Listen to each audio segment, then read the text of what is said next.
Howdy, folks. It is DIECAST Buffet here again. The first race, well, expedition race of the season is in the books. The Busch Clash at the Coliseum, of course, is won by Logano. Oh, congratulations to the 22 Camp, brand new paint scheme. I think they had chrome wheels on that car, which is pretty cool. But the first win in the Gen 7 era, not points paying, but the first win's going to go to Joey Logano. The first win of the Gen 6 era was Kevin Harvick in the 29 car, I believe. So, the LA Coliseum, this was one wild new event for the NASCAR circuit. I mean, brand new racetrack. It's a temporary racetrack as well.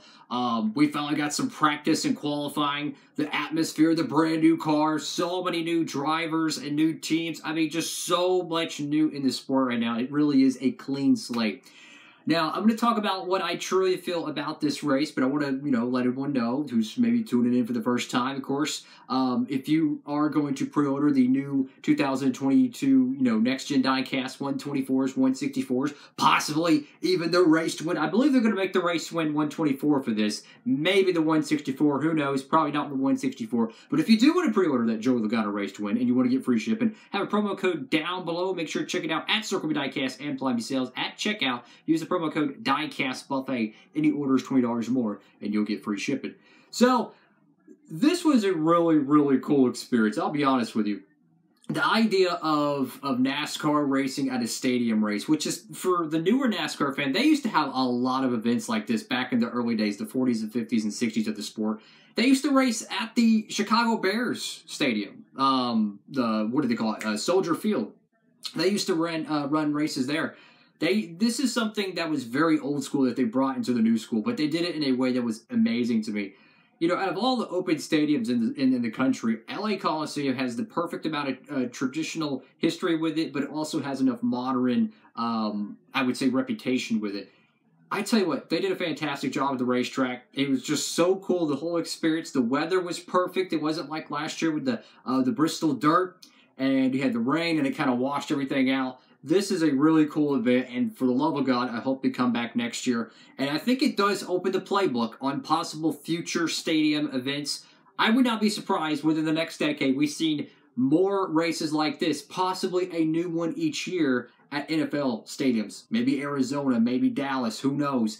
They run monster trucks, supercross. I think they can find a way to make the ventilation work, and they can make it happen. Meanwhile, what I honestly think of the race. So, I love the format for it. You have practice, which it was like 2 hours of practice, which was so cool. I don't want 30 minutes of practice. I want hours of practice. I loved it. I genuinely enjoyed it. With qualifying, that was fantastic. Just straight up single car qualifying. No groups, no goofiness. Just go out there, run your race, run your laps. Love to see that. The 4 heats, they were fun. I love the heat races. And then the last chance qualifiers. I'll be honest with you, for the 4 heat races, it was pretty tame, at least in my opinion, especially considering they're running composite body cars, which are much more forgiving in terms of physical contact on the racetrack, considering it's a quarter-mile track. They're just bumper to bumper 24/7.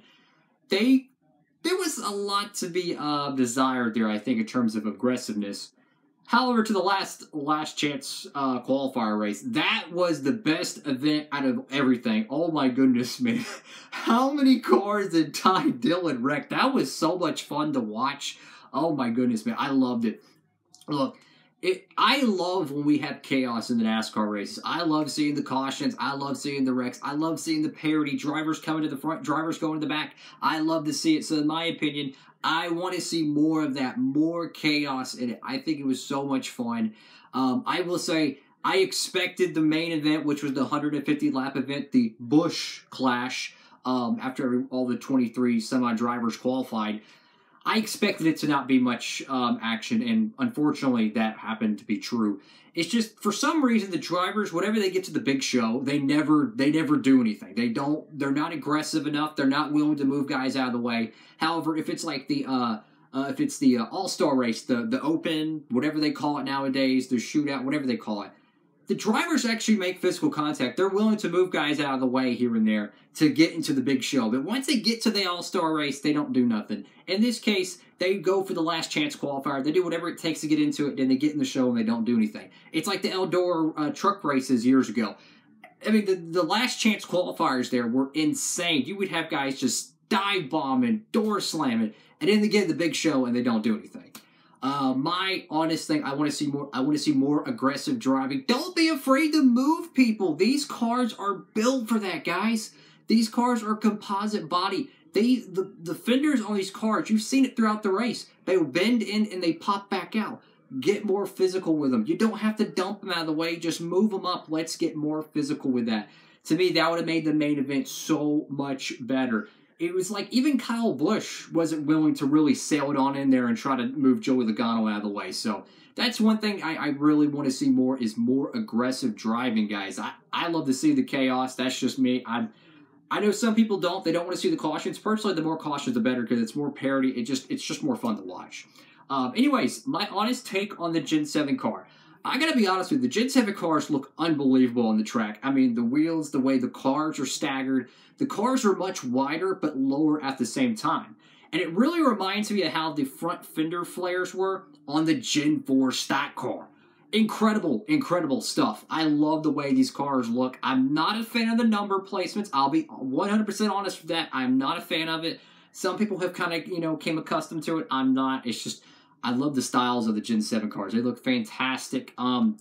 If I had to compare the short track racing, maybe we've seen it a Gen 6 car at Martinsville compared to what we saw at the LA Coliseum, because that's pretty much the only two comparisons we can make right now in terms of track description. I feel like the Gen 7 cars were a lot harder to drive. I really do. I feel like they were a lot harder to drive. We saw more mechanical failures, which, back to my point, I love seeing that. I love seeing the mechanical failures in the sport because it adds more attrition rate. It makes the teams have to work harder. I love to see that. Something that we have not seen in the Gen 6 era for years is the mechanical aspect. So I think we're going to see a lot of that this year. A lot of, parts failures, teams trying too much. I mean, everything on this car is entirely new, which is so exciting. But I love the way the cars look. The actual bodies of the cars look fantastic. Not a fan of the number placements. But I will say, though, the paint schemes. There is some amazing looking paint schemes out there. I think, what is it? AJ Allmendinger has like a day glow and like matte black paint job. Whoo, it is an awesome looking car. Brad Keselowski with the metallic like silver number 6. Like they have chrome numbers are back in the sport. The Penske cars went away from running like colored wheels, like red wheels on the Shell Pennzoil Ford and day glow on the Menards. They're running chrome wheels now. I love it. I love these cars, man. I'm so excited though. So my honest opinion, my first take of the Gen 7 era, it was so exciting to watch them at the Coliseum. This is a race. This is an event. They can only run it once, and it'll still be talked about decades from now. That's how big this event was for the sport. It is just so unique, so amazing, and I love it. I hope we bring it back. Let's make it a yearly thing. I would be even okay if they said, hey, let's make it a points-paying race and let's put the Clash back at Daytona. I would be okay with that. As long as we have this race on the schedule, I think is a great opportunity. And the fans actually showed up. I thought the atmosphere, I just thought everything they did, the weather, it was perfect. It did a great job promoting this event because, I love the Busch Clash at Daytona. That's my honest opinion, what I think it should be at. But I do like this idea of having a stadium race at the LA Coliseum. It was fun. We just need more aggressive driving, guys. that last chance qualifier was so much fun. I mean, it was Harrison Burton. It was Bubba Wallace, Kurt Busch, Ty Dillon. I mean, everyone was going at it.